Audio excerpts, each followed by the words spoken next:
Welcome to another edition of the Dementia Care Partner Talk Show. Now, here's dementia care expert Teepa Snow and your host, Greg Phelps.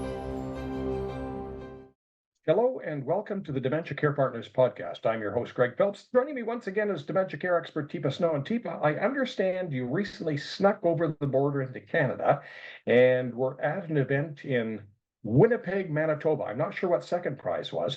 While I'm not going to launch into a tirade against about the state of our Canadian dollar, it has had an impact on your visits to our country and perhaps even other countries. However, I'm going to advocate for seeing you live and in person if anyone gets the chance. I mean, we love the video, but it's the same as seeing sort of a major sports event live or watching it on TV. Both are great, but the live experience is just that much better. And I always rack my brain about why is that? Then I sort of thought, well, she's reading the room, where that's hard to do on Zoom. You have, I was going to say an uncanny knack, but it's years of experience Yeah. to go where people want to. I've always been tuned into people, so that does help. I like watching people and observing and noticing what people are doing, not doing, what they're looking at, what they're attending to. But you're right, Greg. It is, for me, there's an energy and an excitement in the room. And when I say, I want you to, okay, everybody here, you're going to need a partner. So look around and see who's odd man out. And if you don't have somebody, look at the next table. There might be an odd person. And just the way we work with one another builds a relationship that allows conversation. And on Zoom, I hate to say this, but only one person can talk at a time unless people go into breakout rooms and it gets really complicated. So when we're with one another, human beings are really very, like any other creature, are very tuned into things around them. And when you're right next to me, it's a very different phenomenon than when we're on Zoom next to each other, which is like what we're doing right now. I mean, we're next to each other, but you're safe. You know I can't get to you. But if we were in the same space, all of a sudden my movements would matter a lot more to you. My leaning, my actions, the way I look. Now you can always look at you now. You're looking down. You can look away and feel comfortable when I'm right up next to you and I am like right here in your face. Your brain is going, no, I can't ignore you. And so in live events for me are always going to allow people to learn things and experience things that it's hard for them to do when they're sitting in a chair or standing even in their regular location. Curiosity, does this translate to other countries? Or do you have to sort of look at the culture and go, ooh, maybe I can't get up in that person's face? It's really interesting. When I went to do a talk in Poland a few years ago now, it was a really large, it was an international conference, and they had invited me knowing full well to some extent that I'm a very engaging speaker that has the audience doing things. And yet what they said is, now this audience isn't going to do what you usually do. I want you to know that so that you won't be disappointed, because they're very academic. And I've said respectfully, I hear you. So we'll see what happens.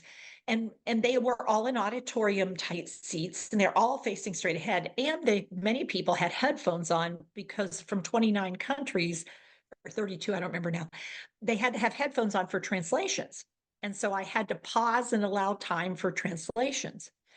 But I said, okay, now here's what I'm going to ask you to do. Now, I know this is very, very uncommon, but I'm wondering if you could help me.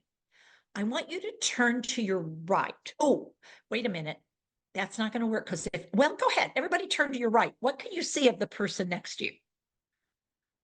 Oh, the back of their head. Yeah, that's probably not it. So what I'm going to ask you to do, I'll turn to your left. See if we have you turn to the left. Does that make it better? Yeah, no, same problem.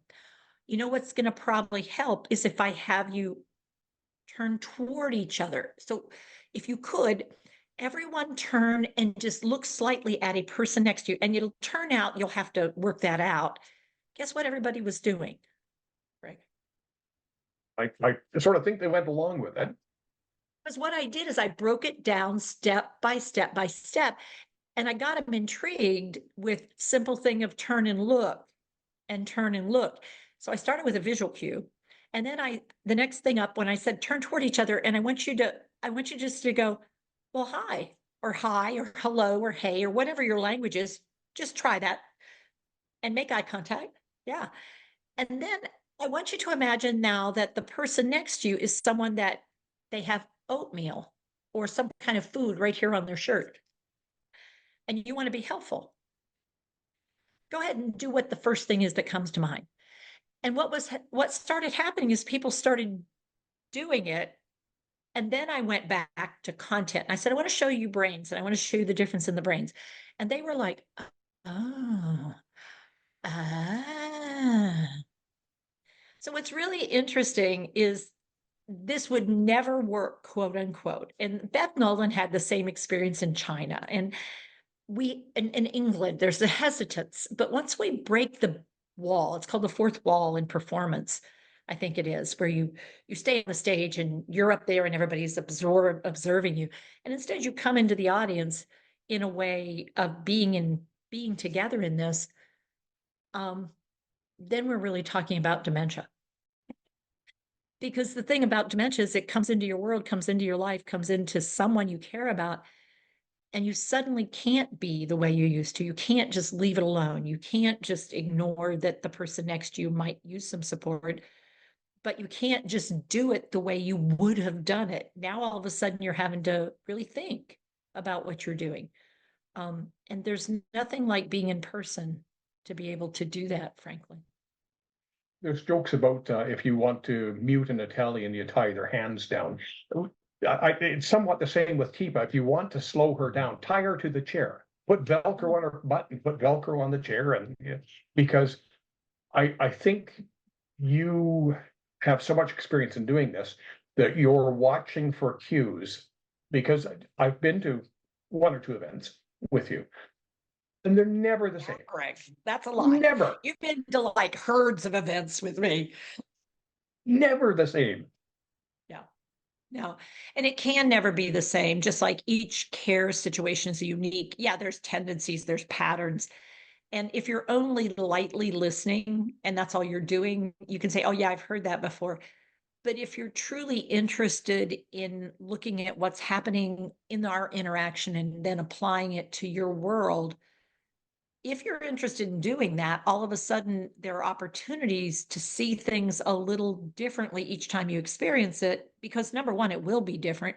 But number two, you're in a different place. You're thinking, oh, well, wonder what happens in the bedroom then when I go in to turn the light on and I lean over and ask him if he's ready to get up. It's like, well, why don't you stand up and lean over the person next to you and get their feedback? Let's see what happens. And all of a sudden it's like, oh, yeah. Oh, you know what? Actually have them stand up and you be in the bed and now lean back. There you go. And so we can do things that I only bring 50% to the table in any talk. The other 50 is coming from the people who are there. Teepa, thank you very much.